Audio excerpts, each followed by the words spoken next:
Police officer Ben बस हल्का होने गया था, लेकिन बैठते ही अचानक उसने देखा कि फर्श से लगातार बुलबुले निकल रहे हैं। एक पुलिस वाले की सतर्कता के कारण उसे तुरंत एहसास हो गया कि कुछ तो गड़बड़ है। उसने सावधानी से वॉशरूम का दरवाजा अंदर से लॉक किया और रबर के ग्लव्स पहनकर अपना पुलिस वाला चाकू निकाला। फिर उसने धीरे से उसे उस बुलबुले वाले फर्श की टाइल के बीच फंसाया। चारों तरफ से घुमाने के बाद जब उसने जोर लगाकर उसे उखाड़ा तो अंदर सच में कुछ गड़बड़ थी। फर्श के नीचे एक बहुत गहरा गड्ढा था जिसका कोई अंत नहीं दिख रहा था और उसकी दीवार पर एक साधारण सी सीढ़ी लगी हुई थी। साफ था कि ये कोई इंसानों द्वारा बनाया गया रास्ता था। बेन ने तुरंत हेडक्वार्टर से बैकअप मांगा, लेकिन वॉकी टॉकी पर बताया गया कि बैकअप को पहुंचने में अभी कुछ मिनट लगेंगे। तभी बेन को नीचे गहराई से किसी औरत के रोने और चिल्लाने की साफ आवाज सुनाई दी। जो लड़कियां वहां जुल्म सह रही थी उनके लिए कुछ मिनटों का इंतजार भी बहुत लंबा था। बेन ने हिम्मत जुटाई और फैसला किया कि वो अकेले ही आगे बढ़ेगा। उसने वॉशरूम का शीशा तोड़ दिया और एक तेज धार वाला टुकड़ा अपने हाथ में ले लिया। फिर वो बिना डरे उस अंधेरे गड्ढे के अंदर घुस गया। बेन झुककर बहुत सावधानी से नीचे की तरफ उतरने लगा। शीशे के टुकड़े से आ रही रोशनी की मदद से ये पक्का करने के बाद कि सीढ़ी के नीचे कोई नहीं है, उसने एक गहरी सांस ली और सुरंग के नीचे उतर गया। ये इंसानों द्वारा बनाई गई एक टेढ़ी मेढ़ी सुरंग थी। अंदर बहुत अंधेरा था, सीलन थी और हवा में एक अजीब सी सड़ांध और सस्ते ड्रग्स की बदबू आ रही थी। बेन अभी कुछ ही कदम आगे बढ़ा था कि उसे औरत के रोने की आवाज और साफ सुनाई देने लगी। ऐसा लग रहा था कि वे लोग इसी तरफ आ रहे हैं। वो तुरंत पीछे एक कोने में छिप गया और शीशे के टुकड़े से अंदर झांकने लगा। उसने देखा कि सुरंग के अंदर कुछ खतरनाक आदमी एक जवान लड़की को धमकाते हुए उसी तरफ ला रहे हैं। बेन को तुरंत समझ आ गया कि वहां क्या चल रहा है। उन्हें पास आता देख उसने एक लंबी सांस ली और तेजी से उन पर हमला कर दिया। हालांकि बेन काफी फुर्तीला था और उसने आसानी से 2 लोगों को गिरा दिया, लेकिन वे लोग गिनती में ज्यादा थे। यहाँ तक कि एक आदमी ने धोखे से अपनी बंदूक निकाल ली और फायरिंग शुरू कर दी। किस्मत से बेन ने जल्दी से एक आदमी को ढाल की तरह आगे कर लिया और गोली लगने से बच गया। लेकिन अकेले इतने लोगों से लड़ना बहुत मुश्किल था। बेन को अच्छी ट्रेनिंग मिली थी, लेकिन इस लड़ाई में वह भी कमजोर पड़ने लगा। जल्दबाजी में उसने अपनी बेल्ट से पेपर स्प्रे निकाला और सीधे उन दोनों आदमियों की आंखों में झोंक दिया। दर्द के मारे चिल्लाते हुए दोनों आदमी जमीन पर गिर पड़े और कुछ भी करने के लायक नहीं रहे। लेकिन एक बंद जगह में होने के कारण पेपर स्प्रे की गैस बाहर नहीं निकल पाई, जिससे बेन की भी हालत खराब होने लगी। लेकिन अच्छी बात यह थी कि लड़की को आखिरकार बचा लिया गया था, तो ये सब करना बेकार नहीं गया। बस बेन ने कभी सपने में भी नहीं सोचा था कि उसने अनजाने में जिस खतरनाक जगह पर कदम रखा था वो असल में एक बहुत बड़ा ह्यूमन ट्रैफिकिंग और ड्रग डीलिंग का अड्डा था, जिसकी खबर टीवी न्यूज पर आने लायक थी। लेकिन बेन के बॉस ने उसे देखने के बाद उसकी तारीफ करने के बजाय कुछ और ही कहा। दरअसल उसका बॉस उसे परेशान नहीं कर रहा था। बात बस इतनी थी कि आज बेन का रिटायरमेंट का दिन था। बॉस नहीं चाहता था कि इतने सालों तक ईमानदारी से काम करने वाले इस सीनियर ऑफिसर के साथ उसके रिटायर होने से ठीक पहले कोई अनहोनी हो जाए। अंकल बेन अमेरिका और मेक्सिको के बॉर्डर पर एक पेट्रोलिंग पुलिस ऑफिसर थे। उन्होंने अपनी आधी जिंदगी घुसपैठियों और तस्करों से निपटने में गुजार दी थी। ये नौकरी अब उनकी रग रग में बस चुकी थी। इसीलिए जब उनके साथियों ने उन्हें एक शानदार फेयरवेल सरप्राइज दिया तो अंकल बेन अंदर से खुश नहीं हो पा रहे थे। वो सोचकर ही डर रहे थे कि इस नौकरी के बिना उनकी आगे की जिंदगी कैसी होगी। लेकिन नियम तो नियम है और कोई भी उन्हें तोड़ नहीं सकता। जब बॉस ने उनके रिटायर होने की खुशी में जाम उठाया तो अंकल बेन ने भी आखिरी बार अपनी वर्दी पहनकर उस जगह को अलविदा कह दिया जहां उन्होंने 30 से ज्यादा साल काम किया था। उन्होंने अपनी गाड़ी स्टार्ट की, लेकिन उन्हें समझ नहीं आ रहा था कि कहा जाए। जिंदगी का मकसद खोने के बाद वो एकदम उस सैनिक की तरह महसूस कर रहे थे जिसे अचानक जंग के मैदान से हटा दिया गया हो। अब न तो उनके हाथ में बंदूक थी और न ही कंधों पर कोई जिम्मेदारी। उनका दिल एकदम खाली खाली सा लग रहा था। जब अंकल बेन अपनी आने वाली जिंदगी को लेकर परेशान थे तभी उनके पुराने साथी हार्वे की पत्नी अचानक उनसे मिलने आई। दरअसल हार्वे ने अपने जिंदा रहते मेक्सिको के समंदर किनारे एक लकड़ी का घर बनवाया था। इसके लिए पैसे जुटाने के लिए उसने अमेरिका वाले अपने घर को दूसरी बार गिरवी रख दिया था और हार्वे की पत्नी के यहाँ आने का मकसद यही था कि अंकल बेन उस अधूरे लकड़ी के घर को पूरा बनवा दे और फिर उसे बेच दे ताकि उससे मिलने वाले पैसों से उनका परिवार अपनी आर्थिक परेशानी को दूर कर सके। अंकल बेन ने बिना एक पल सोचे इस मदद के लिए हाँ कह दी। वैसे भी रिटायरमेंट के बाद उनके पास कोई काम नहीं था, तो अपने पुराने साथी की पत्नी और बच्चों की देखभाल करना एक अच्छा काम ही था। लेकिन अंकल बेन को बिल्कुल अंदाजा नहीं था कि उनके इस सीधे साधे फैसले से उनके रिटायरमेंट की जिंदगी में एक नया रोमांच आने वाला था। उसी दोपहर बेन ने अपना सामान पैक किया और अपनी पुरानी पिकअप ट्रक लेकर बॉर्डर पार करके मेक्सिको के फ्रीपोर्ट नाम के एक छोटे से शहर में पहुंच गए। ये कैलिफोर्निया पेनिनसुला के किनारे बसा एक खूबसूरत शहर था जहाँ के नजारे और मौसम बहुत सुहावने थे। हार्वे के दिए पते पर चलते हुए बेन आखिरकार उस समंदर किनारे वाले घर के पास पहुंच गए। लेकिन जब उन्होंने उस घर को देखा तो वो एकदम सन्न रह गए। वो कोई घर नहीं था बल्कि सिर्फ एक खाली ढांचा था। वहाँ केवल कुछ लकड़ियां खड़ी थी और चारों तरफ बड़ी बड़ी घास उगाई थी। हर जगह कचरा फैला हुआ था। उसी ढांचे के पास एक पुरानी सी ट्रेलर वैन खड़ी थी जहाँ हार्वे अपनी जिंदगी के आखिरी दिनों में रहता था। जैसे ही अंकल बेन ने उस ट्रेलर का दरवाजा खोला अंदर से एक अजीब सी सीलन भरी बदबू आने लगी। ट्रेलर के अंदर सब कुछ बिखरा पड़ा था। कई तरह के औजार और कंस्ट्रक्शन का सामान पड़ा हुआ था। फ्रिज का सारा खाना सड़ चुका था। उन्होंने पूरी एक दोपहर लगाकर उस ट्रेलर को अच्छी तरह से साफ किया। इसके बाद वो कुछ खाने के लिए अपनी गाड़ी लेकर शहर के एक रेस्टोरेंट में गए। लेकिन जैसे ही वो बैठे उन्होंने देखा कि कुछ बदमाशों का एक ग्रुप रेस्टोरेंट के बाहर आ रहा है। वे पूरे घमंड के साथ अंदर घुसे और मुफ्त का खाना खाने लगे। खाना खत्म होने के बाद उन्होंने कुछ पार्सल भी पैक करवा लिए। शायद उन्हें समझ आ गया था कि अंकल बेन उन्हें ही घूर रहे हैं। वैसे तो अंकल बेन को ये सब बिल्कुल पसंद नहीं आया, लेकिन वो जानते थे कि वो एक दूसरे देश में है और यहाँ किसी पंगे में पड़ना ठीक नहीं। जब वो अपना खाना खत्म करके वापस अपने समंदर किनारे वाले घर की ओर जाने लगे तो अचानक पीछे की सीट से एक औरत की आवाज आई। बेन ने तुरंत अपनी गाड़ी सड़क किनारे रोकी। उन्होंने देखते ही पहचान लिया कि ये वही औरत है जो उस रेस्टोरेंट में वेट्रेस का काम कर रही थी। उसका नाम मारिया था। मारिया के चेहरे पर घबराहट थी और वो मिन्नतें करते हुए बेन से कह रही थी कि वो उसे अमेरिका ले चले। ये सुनकर बेन को तो जैसे गुस्सा और हंसी एक साथ आ गई। पहली बात तो ये कि किसी को चोरी छुपे बॉर्डर पार कराना एक जुर्म है, और दूसरी बात, वो मारिया से पहली बार ही मिला था। वो उसे अमेरिका ले जाने के लिए जेल जाने का रिस्क बिल्कुल नहीं ले सकता था। बेन ने बिना सोचे उसे साफ मना कर दिया, लेकिन वहाँ आसपास एकदम सन्नाटा था। मारिया की बेबस आंखों को देखकर बेन को थोड़ा तरस आया। बहुत सोचने के बाद उन्होंने फैसला किया कि वो उसे नजदीक के पुलिस स्टेशन छोड़ देंगे ताकि उसे मदद मिल सके। वो बस इतना ही कर सकते थे, लेकिन बेन को नहीं पता था कि उस शहर के पुलिस वाले पहले ही गुंडों से मिले हुए हैं। जैसे ही बेन मारिया को पुलिस स्टेशन छोड़कर निकले, कुछ ही देर बाद पुलिस वालों ने मारिया को वापस उन्हीं गुंडों के हवाले कर दिया। लेकिन अब इन सब बातों से बेन का कोई लेना देना नहीं था। उन्होंने वो किया जो वो कर सकते थे। लेकिन जब बेन अपनी गाड़ी से वापस जा रहे थे तो उन्होंने पीछे देखने वाले शीशे में देखा कि कोई उनकी गाड़ी का पीछा कर रहा है। बेन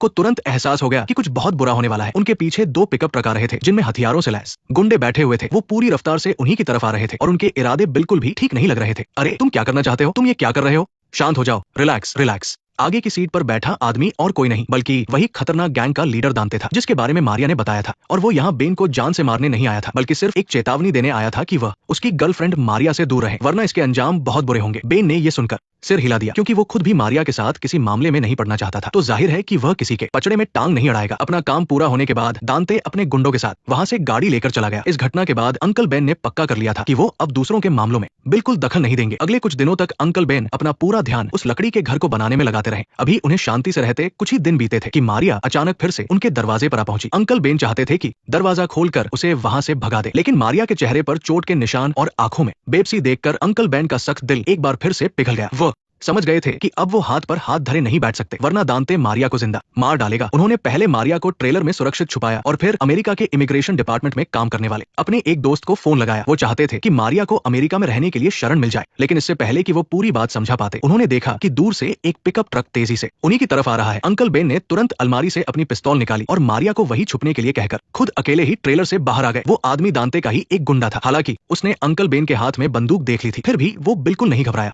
इसके बजाय वो धीरे धीरे अंकल बेन की तरफ बढ़ने लगा। इसी बीच अचानक पीछे से हुए एक हमले ने पूरी बाजी पलट दी। एक गुंडे ने बेन को पकड़ लिया और दूसरा तेजी से ट्रेलर के अंदर मारिया को ढूंढने लगा। भले ही वो बहुत अच्छी तरह से छुपी हुई थी, लेकिन ट्रेलर में जगह ही कितनी होती है। उस गुंडे ने जल्द ही मारिया को अलमारी के नीचे ढूंढ लिया, लेकिन मारिया भी आसानी से हार मानने वालों में से नहीं थी। इस हाथापाई में उसने एक जोरदार लात मारकर उस आदमी के हाथ से बंदूक गिरा दी और फिर एक फोम स्प्रे लेकर सीधा उसके चेहरे पर मार दिया। वो आदमी आखिरकार उस झाग में दम घुटने से तड़प तड़प कर मर गया। शायद किसी के मरने का ये सबसे खौफनाक तरीका था। वही ट्रेलर के बाहर अंकल बेन भी शांत नहीं बैठे थे। जैसे ही उस गुंडे का ध्यान भटका, उन्होंने हमला कर दिया। शुरुआत में दोनों के बीच जबरदस्त टक्कर हुई, लेकिन अंकल बेन ने सालों की ट्रेनिंग ली थी। उन्होंने जल्दी ही उस गुंडे को धूल चटा दी और अपनी बंदूक वापस छीन ली। अंकल बेन चाहते तो एक ही गोली में उस आदमी का खेल खत्म कर सकते थे ताकि आगे कोई झंझट न रहे, लेकिन जब उन्होंने उसे गिड़गिड़ाते हुए देखा तो उनका दिल एक बार फिर पिघल गया। जैसे ही वो अपनी बंदूक नीचे करने वाले थे, उन्होंने देखा कि मारिया कांपते हाथों से बंदूक ताने खड़ी है। अंकल बेन ने कभी सपने में भी नहीं सोचा था कि बात यहाँ तक पहुंच जाएगी। उन्होंने उस गैंग के 2 आदमियों को मार गिराया था। अंकल बेन ने तुरंत उस गुंडे के हाथ से उसका फोन लिया। फोन में जो लिखा था उसे पढ़ते ही उनका चेहरा पीला पड़ गया। उस गुंडे ने पहले ही अपने बॉस दांते को मैसेज भेज दिया था। उसने सिर्फ वहां के हालात के बारे में ही नहीं बताया था, बल्कि उन्हें अपना करंट लोकेशन भी भेज दिया था। बेन को समझ आ गया था कि खतरा बहुत बड़ा है। उन्होंने बिना एक पल की देरी किए अपना सारा सामान समेटा और मारिया को लेकर वहां से निकल गए। बेन अपनी गाड़ी चलाते हुए मेक्सिको के इस ऐसे शहर से गुजर रहे थे जहां की पुलिस पर भी भरोसा नहीं किया जा सकता था। उन्हें नहीं पता था कि आगे क्या होगा। उन्हें बस इतना पता था कि जिस पल उन्होंने उन 2 गुंडों को मारा था, उसी पल से उनके वापस लौटने के सारे रास्ते बंद हो चुके थे। इसलिए बेन ने एक बहुत ही बड़ा और पागलपन भरा फैसला लिया। उन्होंने तेजी से स्टीयरिंग घुमाया और गाड़ी को सीधे एक बंजर रेगिस्तान की तरफ मोड़ दिया। उन्होंने तय किया कि वो छुपकर मारिया को अमेरिका वापस ले जाएंगे, लेकिन किस्मत को कुछ और ही मंजूर था। उनके निकलते ही थोड़ी दूर जाने पर उनके पिकअप ट्रक का टायर बुरी तरह से फट गया। मजबूरी में बेन को मारिया के साथ बाकी का रास्ता पैदल ही तय करना पड़ा, लेकिन तभी उन्होंने अचानक देखा कि पीछे से 3 हत्यारे उन्हीं की तरफ तेजी से भागे आ रहे हैं। अंकल बेन जानते थे कि अगर ऐसा ही चलता रहा तो जल्द ही वे दोनों पकड़े जाएंगे। इसलिए उन्होंने सबसे पहले एक सीट कुशन को अपने चाकू से काटा और फिर उसे टेप की मदद से मारिया के जूतों पर अच्छी तरह से बांध दिया। ऐसा करने से रेगिस्तान की रेत पर उनके पैरों के निशान नहीं बनेंगे। लेकिन उन हत्यारों से पूरी तरह से बचने के लिए जो हाथ धोकर उनके पीछे पड़े थे, उन्हें अभी एक और बहुत जरूरी काम करना था। अंकल बेन ने पहले मारिया को सावधानी से एक चट्टान के पीछे बिठाया और फिर उसके बैग से उसका ईयरफोन निकाला। उल्टी दिशा में जाकर उसने ईयरफोन को दूर एक ऊंची पहाड़ी पर फेंक दिया ताकि ऐसा लगे कि वो गलती से गिर गया है और कातिलों को लगे कि वो यहाँ से जा चुके हैं। आखिरकार बेन को छुपने के लिए एक सुरक्षित जगह मिल गई।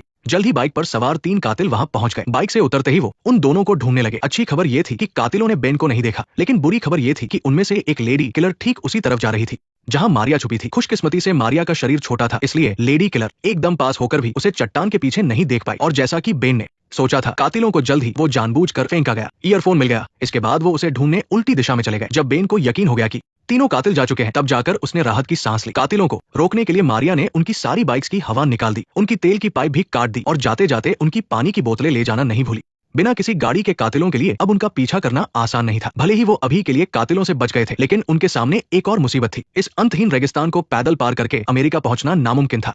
और मारिया प्रेग्नेंट भी थी, इसलिए उन्हें थोड़ी थोड़ी दूर पर रुककर आराम करना पड़ रहा था। तभी बेन को पीछे से कोई आवाज आई। उसने तुरंत बंदूक निकालकर गोली चला दी। शांत रेगिस्तान में गोली की आवाज बहुत जोर से गूंजी, लेकिन राहत की बात थी कि वो सिर्फ एक खाली कैन था और यहाँ कचरा मिलना अच्छी बात थी, जिसका मतलब था कि वो जल्द ही रेगिस्तान से बाहर निकलने का रास्ता ढूंढ लेंगे। लेकिन इस गोली की आवाज से उनका पता चल गया था। तीनों कातिल गोली की आवाज सुनकर उनके पीछे यहाँ तक आ पहुंचे थे। बेन को आने वाले खतरे का कोई अंदाजा नहीं था। वो अभी अमेरिका में अपने दोस्त से बात करने में लगा था, ताकि वो जल्द से जल्द गाड़ी लेकर उन्हें बॉर्डर से पिक कर ले। तभी अचानक उसके चेहरे पर एक रोशनी चमकी। बेन ने ध्यान से देखा तो उसे पता चला कि कातिल उनके पास आ चुके हैं। वो लेडी किलर बड़े मजे से अपने चाकू को म्यान में रखकर आराम से उनके पीछे आ रही थी। बेन समझ गया कि कुछ गड़बड़ है। वो तुरंत मारिया को लेकर बॉर्डर की तरफ भागने लगा, लेकिन कातिलों की स्पीड उसकी सोच से बहुत तेज थी। खुशकिस्मती से मारिया के पेट में उन कातिलों के बॉस का बच्चा था, इसलिए वो सिर्फ डराने के लिए गोलियां चला रहे थे। वो उन्हें मारना नहीं चाहते थे। बेन ये बात समझ गया। वो बिना पीछे मुड़े मारिया को लेकर भागता रहा, लेकिन मुसीबत ये थी कि मारिया प्रेग्नेंट होने की वजह से ज्यादा देर तक नहीं भाग सकती थी। वो बहुत बुरी तरह हांफने लगी और सबसे बड़ी दिक्कत तो ये थी कि बोतल का पानी भी खत्म हो चुका था। तभी मारिया को झाड़ियों में कुछ दिखा। वहां दो पुरानी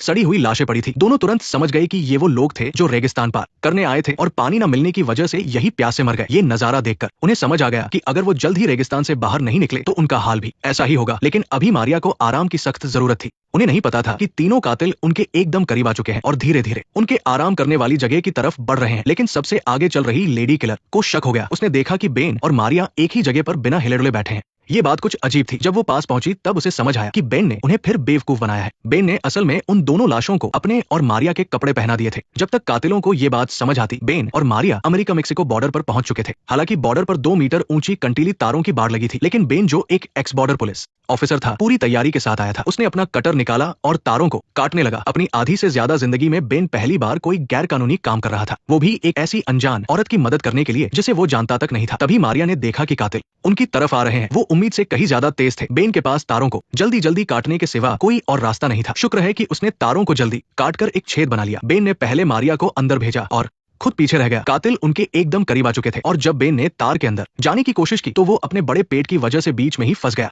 खुशकिस्मती से आखिरी पल में वो पार होने में कामयाब हो गया, लेकिन बेन अभी भी लेडी किलर की बात नहीं समझ पाया। उसे लगा कि उसकी बातों से डरकर कातिल पीछे हट गए हैं, लेकिन उसे नहीं पता था कि लेडी किलर की बात सच होने वाली है। भले ही उन्होंने बॉर्डर पार कर लिया था, लेकिन बेन को पता था कि अभी खतरा टला नहीं है। अगर बॉर्डर पुलिस ने उन्हें पकड़ लिया तो मारिया को वापस मेक्सिको भेज दिया जाएगा। और जिस बात का डर था वही हुआ। बेन को दूर से कोई आवाज सुनाई दी। वो तुरंत मारिया को लेकर छुपने की जगह ढूंढने लगा। वहां 2 बॉर्डर पुलिस वाले गश्त कर रहे थे। उन्होंने थर्मल स्कैनर से चारों तरफ देखा, लेकिन उन्हें कुछ नहीं मिला। चूंकि बेन एक पुलिस ऑफिसर था तो उसे पता था कि इनसे कैसे बचना है। उसने अपनी गाड़ी की सनशील्ड का इस्तेमाल करके पुलिस को बेवकूफ बना दिया। जब दोनों पुलिस वाले दूर चले गए तब बेन मारिया को लेकर सड़क पर आ गया और अपने दोस्त का इंतजार करने लगा। थोड़ी ही देर में उन्होंने सामने से एक गाड़ी को अपनी तरफ तेजी से आते देखा। मारिया खुश हो गई, लेकिन बेन अभी भी सतर्क था। उसने पहले अपने दोस्त को कॉल करके कंफर्म करना चाहा। बेन तुरंत समझ गया कि इस सुनसान बॉर्डर पर किसी अनजान गाड़ी का आना कोई इत्तेफाक नहीं है। वो जरूर उन्हीं के लिए आई है। वो मारिया को लेकर दोबारा छुप गया। असल में ये लोग मारिया के गैंगस्टर बॉयफ्रेंड दांते के आदमी थे। उन्होंने तो अमेरिका में भी अपने आदमी सेट कर रखे थे। बेन को पक्का पता था कि ये लोग उन्हें जान से नहीं मारेंगे, इसलिए उसने मारिया को चारे की तरह इस्तेमाल किया और खुद एक कातिल को गोली मार दी। दूसरा कातिल मामला बिगड़ता देख गाड़ी लेकर भागना चाहता था, लेकिन बेन ने उसे 2 घूंसे मारे और फिर गाड़ी के दरवाजे से उसका सिर कुचल दिया। बेन ने अभी दोनों लाशों को ठिकाने लगाया ही था कि उसे एक और गाड़ी आती दिखी। उसने फिर से अपने दोस्त को कॉल किया। शुक्र है इस बार कोई गड़बड़ नहीं थी। राइडर ही उन्हें पिक करने आया था। अपने दोस्त की ये बुरी हालत देखकर और साथ में एक मैक्सिकन लड़की को देखकर राइडर को लगा कि बेन पागल हो गया है, लेकिन अभी सबसे जरूरी था यहाँ से जल्द निकलना। बेन गाड़ी में बैठ ही रहा था कि उसके फोन पर एक वीडियो आया। उसे देखकर उसकी रूह कांप गई। वीडियो में एक काले कपड़े पहना हुआ आदमी चुपके से उसकी एक्स वाइफ के घर में घुसा था और उसकी बेटी के बिस्तर के पास खड़ा था। बेन अभी इस झटके से बाहर भी नहीं आ पाया था कि तभी फोन की घंटी बजने लगी। कॉल कटने के बाद बेन ने मारिया को अपने दोस्त को सौंप दिया और बिना पीछे मुड़े वापस मेक्सिको की तरफ चल दिया। अगले दिन सुबह तक उसने सिर्फ आधा रास्ता ही तय किया था। रास्ते में उसे 3 लड़के मिले जो मेक्सिको से अमेरिका जाने की कोशिश कर रहे थे। बेन को अमेरिका से मेक्सिको की तरफ जाते देख तीनों बहुत हैरान हुए। उन्होंने सिर्फ लोगों को मेक्सिको से अमेरिका जाते हुए देखा था, लेकिन अमेरिका से मेक्सिको की तरफ जाते हुए किसी को नहीं देखा था। ना जाने कितनी देर चलने के बाद बेन आखिरकार वापस उसी जगह आ गया। उसका पीछा करने वाली लेडी किलर पहले से ही उसका इंतजार कर रही थी। तब जाकर बेन को समझ आया कि लेडी किलर की उस बात का क्या मतलब था।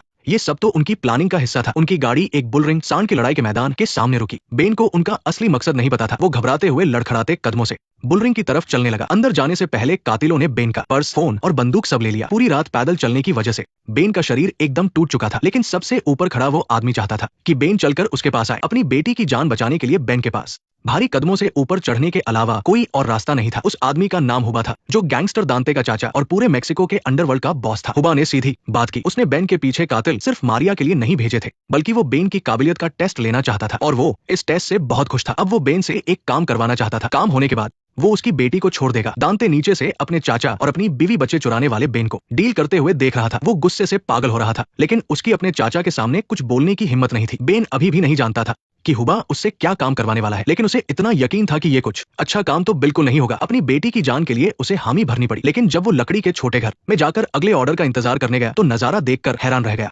उसका वो घर, जिसे उसने इतनी मेहनत से बनाया था, वो पूरी तरह जलकर राख हो चुका था। बेन ने मुड़कर देखा तो दांते पास में ही खड़ा मुस्कुरा रहा था। साफ था कि ये आग उसी ने लगाई थी। दोनों थोड़ी दूरी से एक दूसरे को नफरत भरी नजरों से देख रहे थे। अब उनके बीच पक्की दुश्मनी हो चुकी थी। बेन हाथ पर हाथ रखकर नहीं बैठ सकता था। गैंगस्टर उसकी गाड़ी ले गए थे, तो वो पहाड़ के नीचे एक दुकान पर गया। दुकानदार का फोन लेकर उसने अपनी बीवी के नए बॉयफ्रेंड फ्रैंक को कॉल किया। उसने कहा कि वो तुरंत उसकी बीवी और बेटी को लेकर अमेरिका से दूर चला जाए। उसने उसे ये भी समझाया कि ये बात किसी को मत बताना, वरना सबकी जान को खतरा हो सकता है। वजह वो बाद में मिलकर बताएगा। ये सब बताने के बाद बेन ने एक छोटा पैसेंजर प्लेन हाईजैक कर लिया। वो मेक्सिको जैसी घटिया जगह से निकलना चाहता था। प्लेन के टेक होने के बाद जाकर बेन ने राहत की सांस ली, लेकिन जल्द ही उसे कुछ गड़बड़ लगने लगी। प्लेन को उड़े कुछ ही मिनट हुए थे और पायलट ने प्लेन नीचे करना शुरू कर दिया। बेन कुछ समझ पाता इससे पहले ही प्लेन एक खेत में लैंड कर गया। दांते और उसके आदमी पहले से ही वहां इंतजार कर रहे थे। बेन को यकीन नहीं हो रहा था कि वो फिर से उनके चंगुल में फंस गया है। और सबसे बड़ी हैरानी की बात तो तब हुई जब हुबा ने गाड़ी की डिग्गी से एक आदमी को बाहर निकाला। वो आदमी कोई और नहीं बल्कि फ्रैंक था। भले ही फ्रैंक ने उसकी बीवी चुराई थी, लेकिन बेन उसे कोई नुकसान पहुंचाना नहीं चाहता था। बेन ने कहा कि वो हुबा के लिए कुछ भी करने को तैयार है, बस वो फ्रैंक को जाने दे। हुबा उसकी बात मानने ही वाला था कि तभी दांते ने अपनी बंदूक निकाल ली।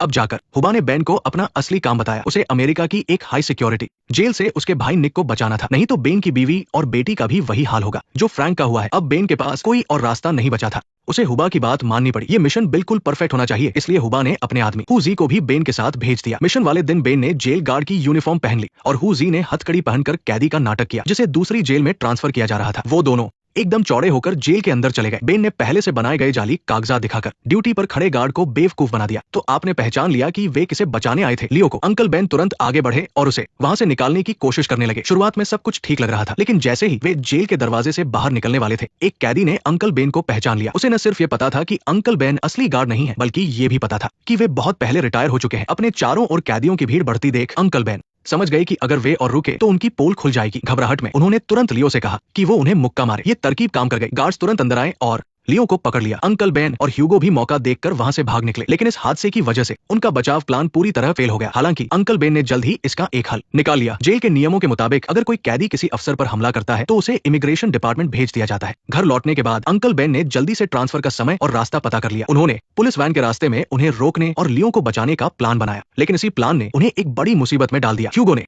अपने साथियों को बुलाया और उन्होंने पुलिस वैन के रास्ते में एक स्टील का तार बांधने का फैसला किया। जैसे ही गार्ड्स वैन लेकर वहां से गुजरते, उनका सिर धड़ से अलग हो जाता और वे मौका पाकर लियो को बचा लेते। अंकल बेन ने तुरंत इस प्लान का विरोध किया। वे किसी बेगुनाह को चोट नहीं पहुंचाना चाहते थे। अंकल बेन को प्लान बिगाड़ते देख ह्यूगो ने इशारा किया और पीछे खड़े एक मोटे आदमी ने अंकल बेन का गला घोंटकर उन्हें बेहोश कर दिया। जब अंकल बेन को होश आया तो ह्यूगो अपने आदमियों को लेकर निकल चुका था। बेगुनाह गार्ड्स को बचाने के लिए अंकल बेन ने तुरंत सड़क किनारे खड़ी एक कार चुराई और तेजी से ह्यूगो और उसके आदमियों की तरफ निकल पड़े। लेकिन तब तक बहुत देर हो चुकी थी। ह्यूगो और उसके आदमियों ने रास्ते में स्टील का तार बांध दिया था। अंकल बेन ने पुलिस वैन को चेतावनी देने के लिए जोर जोर से हॉर्न बजाया ताकि वे वैन रोक ले, लेकिन वैन में बैठे गार्ड्स को लगा कि पीछे वाला ड्राइवर पागल हो गया है। जब कोई रास्ता नहीं बचा तो अंकल बेन ने कार का स्टीयरिंग घुमाया और तेजी से ब्रेक लगा दिए। अच्छी खबर ये थी कि कैदियों वाली वैन आखिरकार रुक गई। बुरी खबर ये थी कि उन दोनों गार्ड्स के सिर उस तार से कट चुके थे। ये खौफनाक नजारा देखकर अंकल बेन के पसीने छूट गए, लेकिन उनकी पूर्व पत्नी और बेटी अभी भी उनके कब्जे में थी, इसलिए मजबूरी में उन्हें लियो को बचाना पड़ा। इसके बाद वे सब वापस मेक्सिको लौट गए। दांते और उसके अंकल वहां पहले से उनका इंतजार कर रहे थे। इस ऑपरेशन के बाद लियो अंकल बेन से बहुत इंप्रेस हुआ और उसने उन्हें अपने गैंग में शामिल होने का ऑफर दिया। तब जाकर अंकल बेन को समझ आया कि बात उनके अंदाजे से कहीं ज्यादा बिगड़ चुकी है, लेकिन एक ईमानदार इंसान होने के नाते अंकल बेन किसी गैंग का हिस्सा कैसे बन सकते थे। उन्होंने बिना सोचे लियो का ऑफर ठुकरा दिया और वापस अपनी लकड़ी की केबिन बनाने के काम में लग गए। लेकिन जैसे ही उन्होंने थोड़ा आराम करना चाहा,